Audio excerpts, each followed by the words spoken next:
Bismillahirrahmanirrahim. Assalamualaikum warahmatullahi wabarakatuh. Alhamdulillahi rabbil alamin. Wassalatu wassalamu ala rasulillahil karimil amin.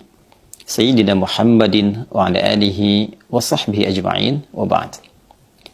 Saudara-saudariku, di era Nabi Muhammad sallallahu alaihi wasallam menyampaikan risalah Islam, terdapat beragam respon yang lahir dari aneka kelompok masyarakat pada saat itu. Ada di antara mereka yang beriman, menerima kebenaran risalah Islam, lantas memeluk dinul haq ini, dan mengerti tentang kedalamannya, rasionalitasnya, sehingga mampu mengamalkan nilai-nilai yang dibawa oleh Islam serta bimbingannya secara benar, terukur, dan meraih keberkahannya.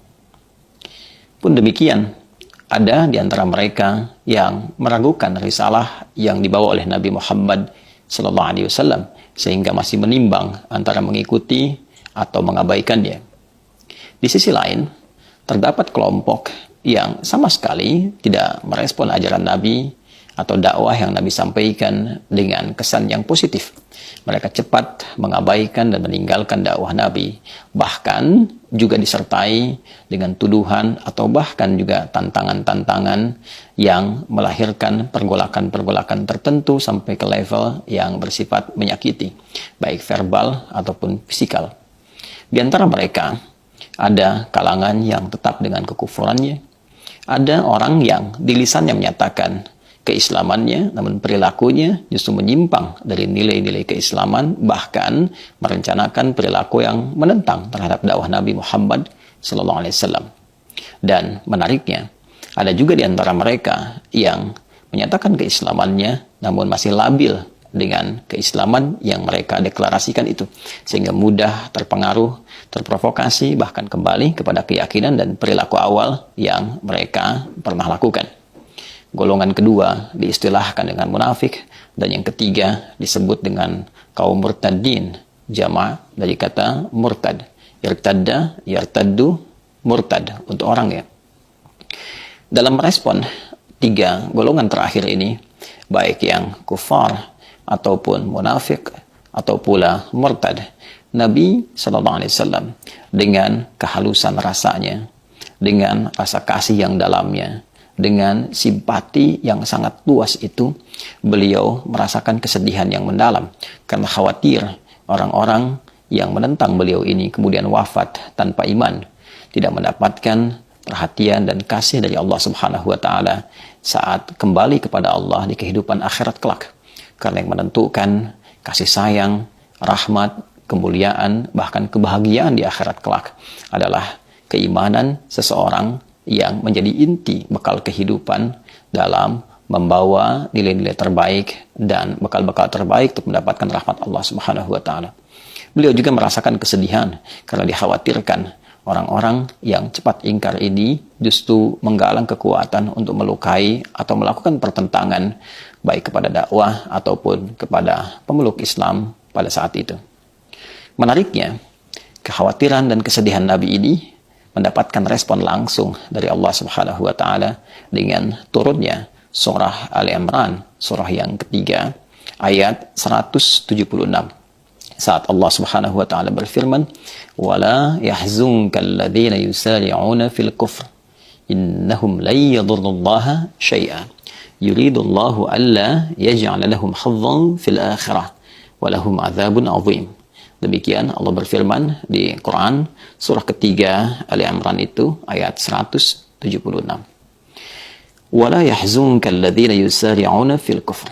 Ya Muhammad sallallahu alaihi wasallam, tidak harus respon kekufuran mereka yang cepat itu, yang menghindar dari dakwah itu, yang melakukan pertentangan itu, menjadikan engkau cepat merasakan sedih yang mendalam. Innahum la yadurrullaha syai'a. Sungguh orang-orang yang berpaling darimu itu, orang-orang yang melakukan pertentangan, yang mengingkari dakwah, yang keluar dari Islam yang tengah kau sampaikan, yang menyatakan keislaman namun juga melakukan pertentangan kepadamu, sungguh mereka semua itu tak akan mampu mengurangi sedikit pun keagungan Allah Subhanahu wa taala, tidak akan mampu mencelakai sedikit pun wali-wali Allah Subhanahu wa taala, orang-orang yang berjuang menegakkan risalah Islam, orang-orang yang memeluk Islam dengan benar. Yuridullahu alla yaj'ala lahum hazzan fil akhirah. Justru perilaku mereka itu menjadikan hukum berlaku untuk mereka, yaitu hapus, gugur semua amalan-amalan yang pernah mereka lakukan, sehingga tidak mendapat peluang sedikit pun meraih balasan terbaik ataupun pahala di sisi Allah Subhanahu wa taala saat kembali ke akhirat. Walahum adzabun azim, dan disiapkan balasan yang setimpal untuk mereka berupa hukuman yang sangat berat. Saudara-saudariku, ayat ini memberikan kesan kepada kita bahwa dinamika respon dalam dakwah itu begitu beragam. Dinamika dalam menghadapi tantangan zaman itu begitu beragam. Tidak semua apa yang disampaikan dari nilai kebenaran, kebaikan mendapatkan respon yang serupa. Dulu pun 15 abad yang lalu, ada yang menerima kebenaran itu, ada yang meragukannya, ada yang menolaknya, ada yang mengiyakan namun juga mengingkarinya, ada yang pernah masuk ke dalamnya namun dia keluar lagi karena alasan-alasan tertentu. Sifat kufar, nifak ataupun murtad telah ada jauh sebelum masa kini, 15 abad yang lalu. Namun Allah Subhanahu wa taala menegaskan lewat firman-Nya dalam Al-Qur'an bahwa semua ini tidak merugikan Allah sedikit pun. Sikap-sikap ini tidak akan mengurangi keagungan Islam sedikit pun.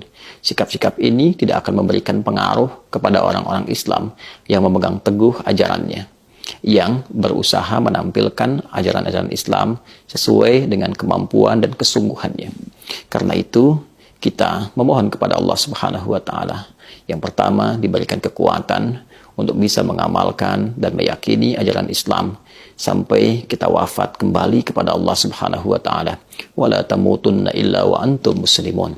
Pun demikian, kita pun memohon kepada Allah Subhanahu wa taala agar diberi kekuatan untuk tidak terpengaruh oleh godaan-godaan lingkungan apapun bentuknya yang bisa menukar keimanan kita dengan materi-materi dunia semata, dengan angan-angan fata morgana dunia semata. Pun kita pun menegaskan, Islam tidak pernah dirugikan dengan kemurtadan seseorang. Islam tidak pernah menjadi kecil dengan pengingkaran seseorang. Justru Islam datang membawa risalah rahmat untuk menawarkan kedamaian, ketentraman, kebaikan, dan selebihnya itu pilihan yang akan dipertanggungjawabkan saat kembali kepada Allah Subhanahu wa taala di hari kiamat kelak. Dalam kehidupan bermasyarakat, berbangsa, bernegara, kita tetap saling menghormati, kita tetap saling bertoleransi dalam kebaikan, bersama-sama bekerja, bersama-sama bertahun untuk membangun, memakmurkan bangsa, negeri tercinta. Namun persoalan keimanan, persoalan keagamaan yang telah menjadi pilihan, semuanya akan dipertanggungjawabkan secara pribadi saat kembali kepada Allah Subhanahu wa taala. Semoga dengan itu kita tetap dijaga, mendapatkan hayatan thayyibah, hidup yang terbaik, dan husnul khatimah, wafat dalam keadaan yang mulia. Subhanakallahumma bihamdika, nashhadu an la ilaha illa anta, nastaghfiruka wa natubu ilaik. Assalamualaikum warahmatullahi wabarakatuh.